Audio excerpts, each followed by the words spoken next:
With the Outlast Trials right around the corner, I, Suggestive Gaming, thought it would be a great time to take a look at the story of this survival horror series so far. As you may or may not know, the events of the Outlast series are a bit all over the place time-wise. I'm going to try to hit things chronologically, but as I often do for this series, I may touch on certain events out of order to better lay out the storyline. Also note that these games deal with some topics that are extremely unfriendly for this platform. As such, I'm going to considerably clean things up and gloss over some of the more graphic and disturbing subject matter to focus on the events of the plot as opposed to the subtextual themes and messages. Now, without further ado, this is what you need to know about Outlast. The events of our story begin in 2008, where two insurance mitigation officers working for the Murkoff Corporation, Paul Marion and Pauline Glick, are paired together to work as damage control for the company and its various scientific experiments that have the potential to go horribly wrong. Among their first assignments is covering up a string of grisly beheadings at the Spindletop Psychotherapy Clinic in Hatton, Texas, which had recently been purchased by Murkoff.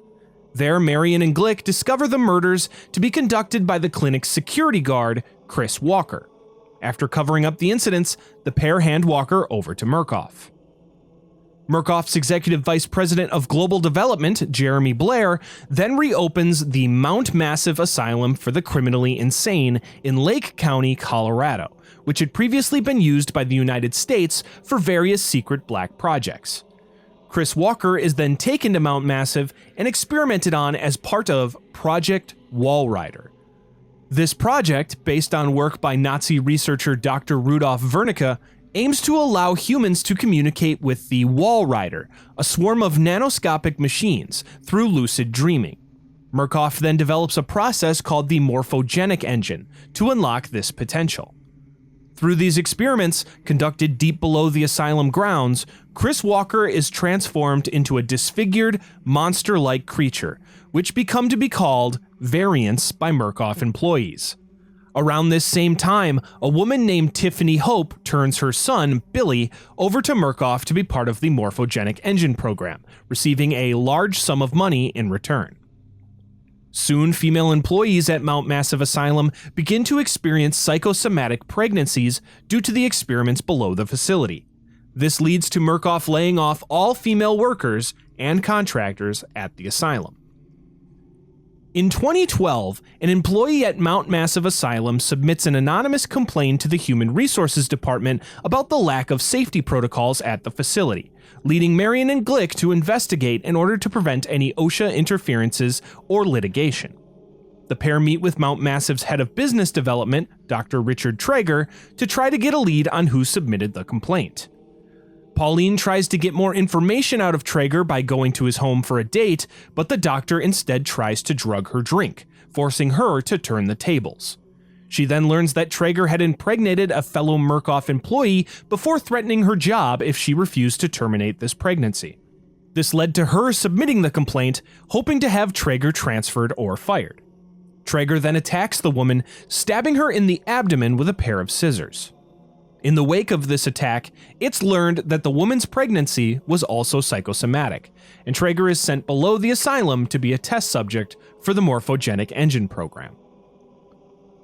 Over the next year, Murkoff begins to experiment on the use of microwave broadcasts to modify brain function, using a Christian cult called the Testament of the New Ezekiel, led by a man named Sullivan Noth, who live on a commune in Arizona called Temple Gate, as unknowing test subjects. This causes the group to fracture when one follower, named Val, splinters off into a new group, which becomes referred to as the Heretics. Additionally, other members of the group are mutated from multiple extreme STIs into monster-like creatures known as the Scald, who get exiled to the surrounding woods. In September of 2013, a software engineer consultant named Waylon Park, working for Murkoff at Mount Massive, grows concerned with their actions, leading to him secretly writing an anonymous email to freelance journalist Miles Upshur, imploring him to expose them to the public. After sending the email, Waylon is brought to a massive machine under Mount Massive used as part of the morphogenic engine, where he sees a test subject, Eddie Gluskin, who begs him for help. Waylon is then instructed to help stabilize the system as Eddie is brought in. As Waylon returns to his laptop, he finds Jeremy Blair waiting for him, who reveals that Murkoff was aware of the email he sent. Waylon is then taken captive by Murkoff's security and processed as another morphogenic engine test subject himself.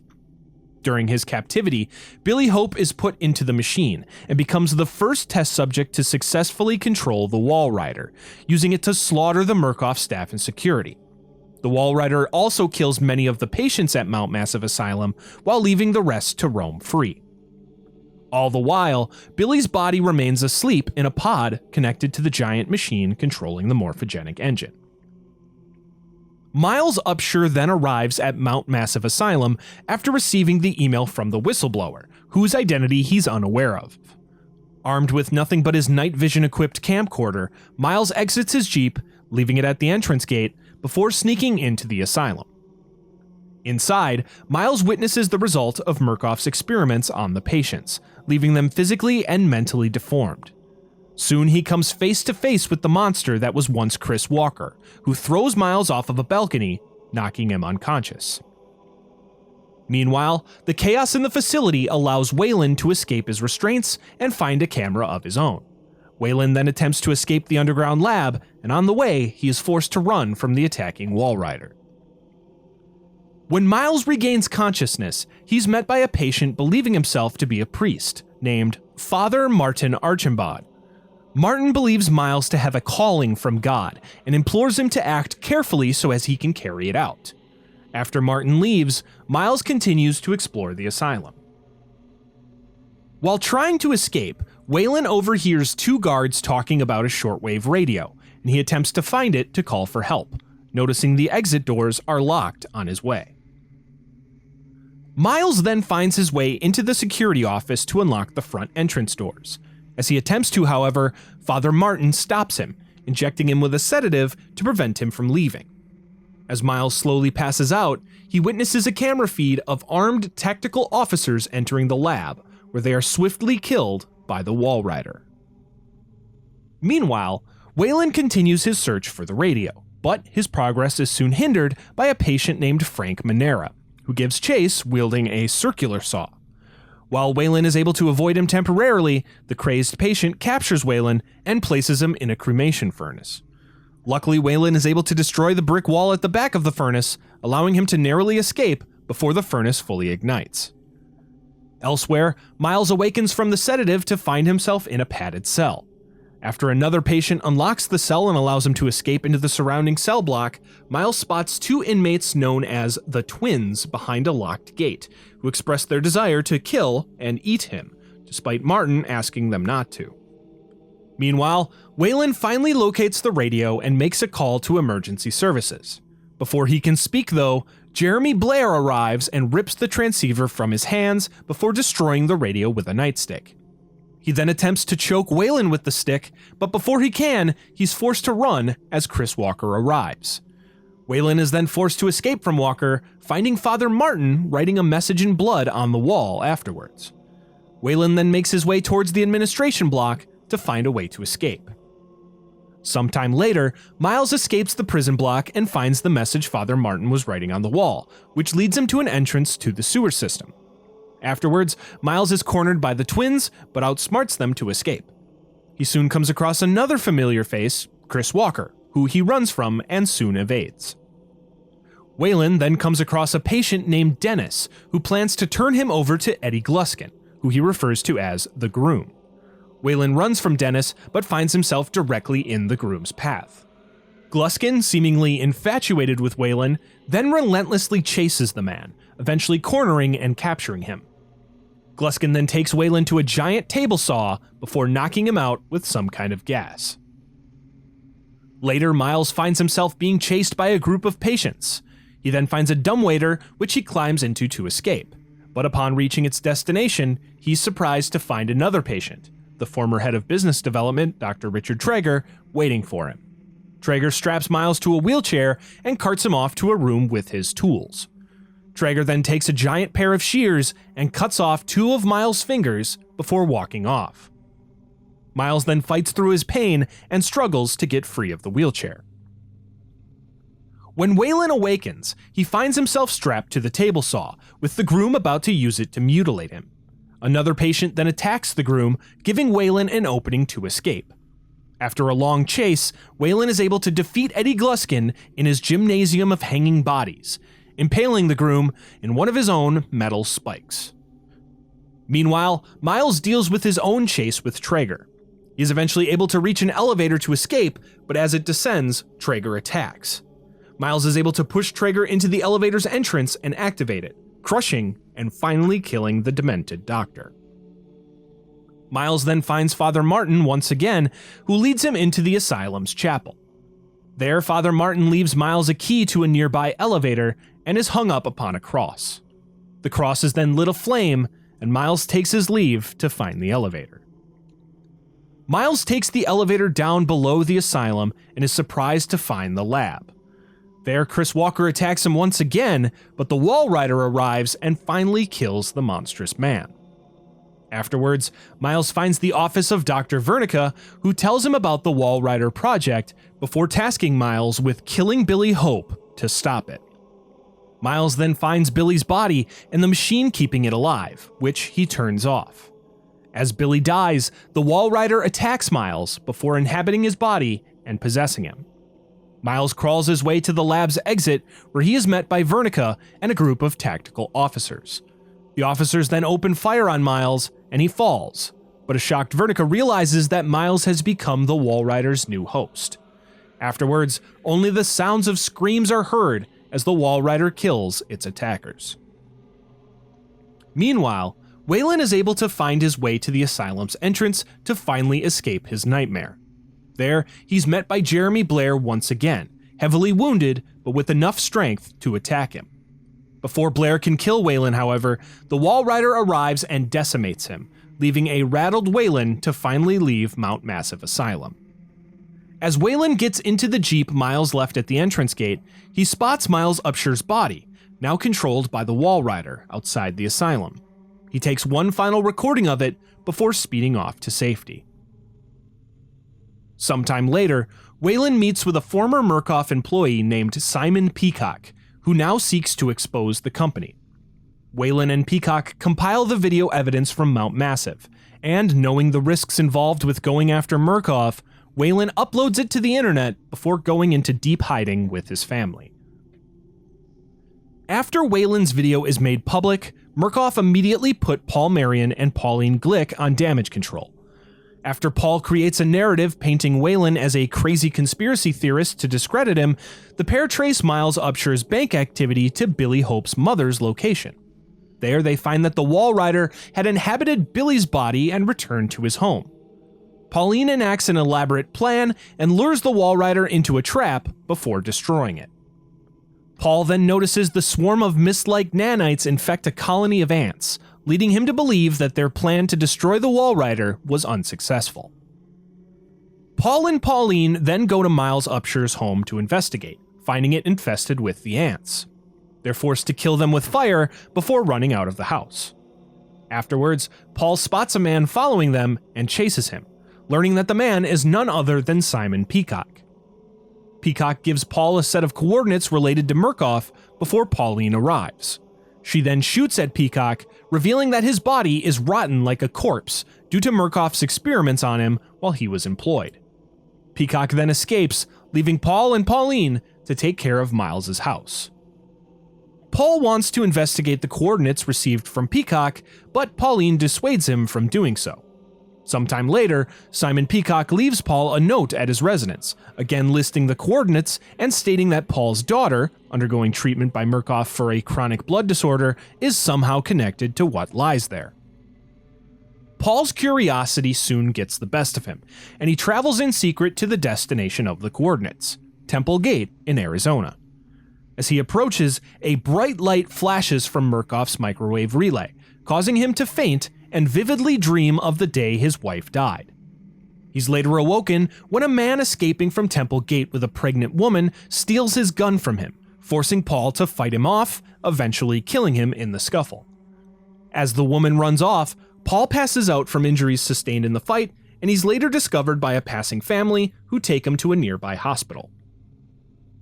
Pauline meets with Paul in the hospital, and after a bit of chastising for his going behind her back, she reveals that the pregnant woman he saw is also in the same hospital. The woman, designated Jane Doe, showed up to the hospital unconscious, but was able to deliver a healthy baby boy. Furthermore, CT scans showed her brain activity to be identical to those exposed to the morphogenic engine. When the woman finally awakens, Pauline secretly strangles her before leaving with Paul. When Paul returns home, he's shocked to find his daughter now missing, with only a message on his wall in her wake, stating, "You work for us now," written in her blood. Below the message on the floor, Paul finds one of her severed fingers. Pauline returns to the spot Paul killed the man with the pregnant woman, but finds no signs of the body. As it turns out, it was returned to Temple Gate by a high-ranking member of the Testament of the New Ezekiel named Marta. 2 weeks after the death of Jane Doe, husband and wife journalist team Blake and Lynn Langerman learn of the story and decide to investigate her origins to hopefully uncover the truth behind her suspicious passing.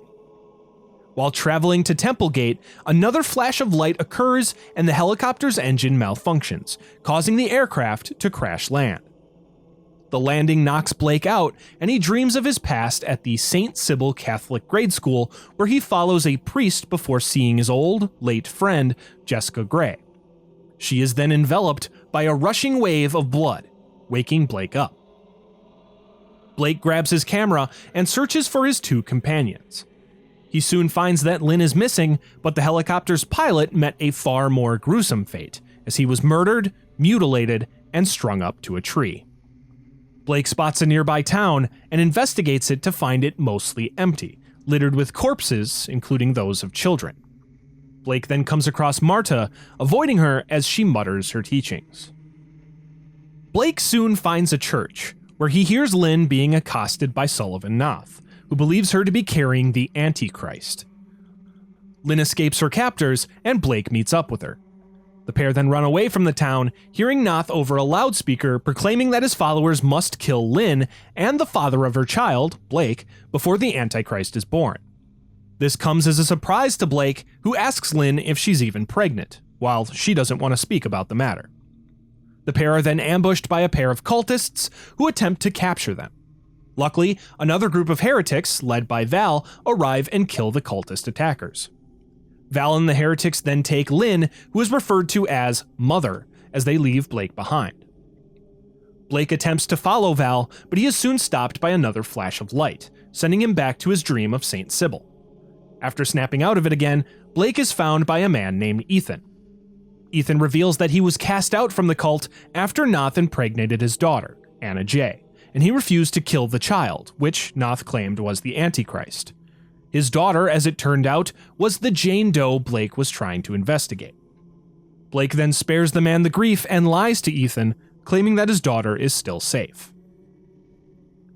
Ethan then takes Blake into his home and lets him rest under his floorboards. After another dream about Jessica, Blake is awakened to find Ethan being questioned by Marta. Despite her threatening him with her pickaxe, Ethan refuses to give her any information about Blake's whereabouts, leading the crazed woman to murder him. After she leaves, Blake continues his search for Lynn. After another hallucination of his childhood, Blake recalls that Jessica had died by hanging in an apparent suicide. Blake continues through Temple Gate and finds another church, where a man is strung up to a wheel with his eyes gouged out and Judas carved into his chest. This man, Josiah, asks Blake to kill him before Noth returns with his wife, Mary, so as to prevent her torture. Blake then hears Noth approaching and hides in a nearby confessional, where he watches the cult leader and his men tie Mary down to a torture rack. They proceed to stretch the woman until Josiah finally tells Noth where Val has taken Lynn, the mines up the mountain. Noth then has Josiah killed before Mary is stretched to death as well. After Noth and his men leave, Blake follows to hopefully reach the mines before they do. After avoiding Marta, Blake finds himself in another hallucination. After snapping out of it, Blake comes across the Scald, and two of them, named Laird and Nick, find and capture him. Laird then forces Blake to swallow some of his blood to prove that he is their Messiah. After passing the test, Laird takes Blake's camera, believing it to be his gospel, before Nick nails him to a cross to be reborn. When Laird and Nick leave him to die, Blake is able to rip his hands from the crucifix, crawling to bandages nearby to tend to his wounds. Afterwards, he sneaks past Laird and Nick, finding his camera before another hallucination takes him. Once out of it, Blake runs from the pair of Skald pursuing him, but is soon caught by them once again. This time, they bury him alive, but he is luckily able to claw his way out. While continuing on, Blake is again stopped by Laird and Nick, but the Skald then turn on the pair, killing them and allowing Blake to continue. After another hallucination, Blake reaches a lake, where he spots a man walking into it to drown himself. Despite the evil feeling he gets from the waters, Blake uses a nearby raft to begin crossing it towards the mines.